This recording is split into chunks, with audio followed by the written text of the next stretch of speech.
What's up everybody, it's Justin Yanagida from yanagidafitness.com, and today I have a different type of video for you MMA and sport or combat sport athletes guys. So wrestlers, boxers, jiu-jitsu, judokas, all you guys, I'm talking about you guys, especially because there's so much information now on the internet or in books or whatever, or just word of mouth where people swear by certain things,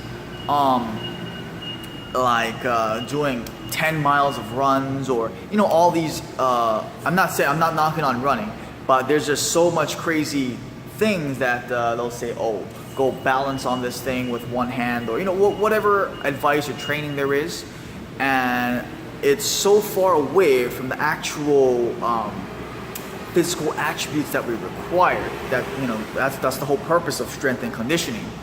So we just got to break it down into 3 energy systems. So we got the ATP, which is that explosive fast twitch power that you produce in that last 10 seconds, where it's like you gotta go for that KO, you heard them, and you gotta go for that finish. That's that ATP system where you're going 100% effort. So we gotta make sure that system is pretty good. And the next one is the glycolysis system, which is your medium effort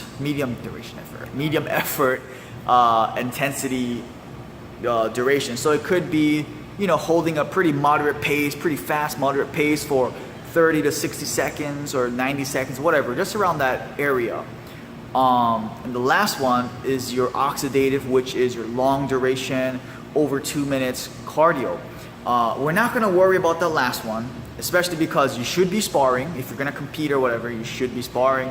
You should be training really hard in your sport. You should be doing your drills. If you're a boxer, you should be doing a lot of, you know, mitts, sparring sessions. Same with grapplers. If you're doing that, you should be doing lots of drills. That'll get your oxidative and even your glycolysis system pretty good, as well as your ATP.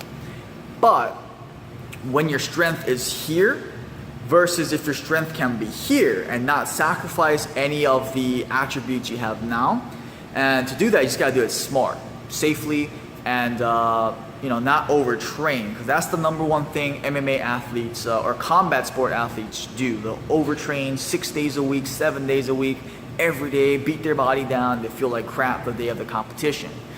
So with that being said, I only recommend you do 2 strength training sessions, depending on how close you are to your event. If you're, I would say 6-8 weeks out, 2 sessions is enough. And it looks as simple as this, guys. One day, you're gonna do a deadlift. You can pick something off the ground, deadlift. You know, overhead press, use a barbell or dumbbell, push something overhead, and you're gonna just do a pull-up. You're pulling yourself, and if you want to work on a little extra grips, you can tie a towel or a gi, judo gi, or whatever.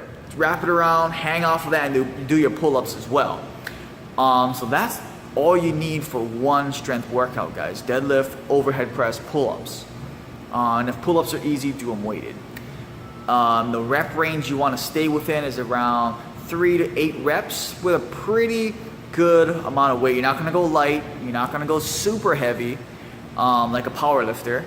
So right around that, maybe 75 to 90% range at the most. That second day, which should be about 48 hours later, to make sure you recover, you want to do some sort of squat. You can do barbells, whatever squats. You want to do some sort of dip, weighted push-up, or a bench press if you want to.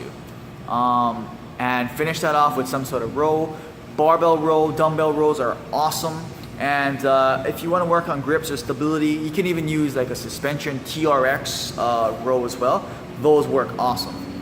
And for the most part, I mean, you can use a finisher like a kettlebell or a med ball, but I really think you're probably training enough in your sport, especially if you're leading up to a competition, right? I mean, you're probably running drills after live matches or sparring, whatever's.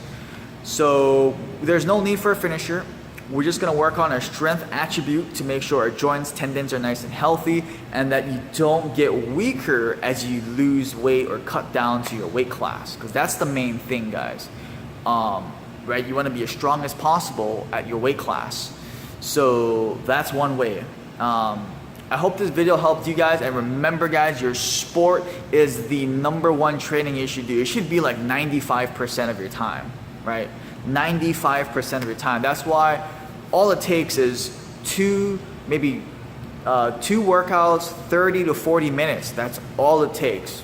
1 hour a week on strength, and the rest of your 5, 6, whatever, 10 hours should be on your sport and craft. Hope this video helped you guys, and if you guys got any questions or comments, please leave them below and I'll get back to you as soon as possible. Yeah, like, subscribe if this helped you guys, and talk to you guys soon. Thanks.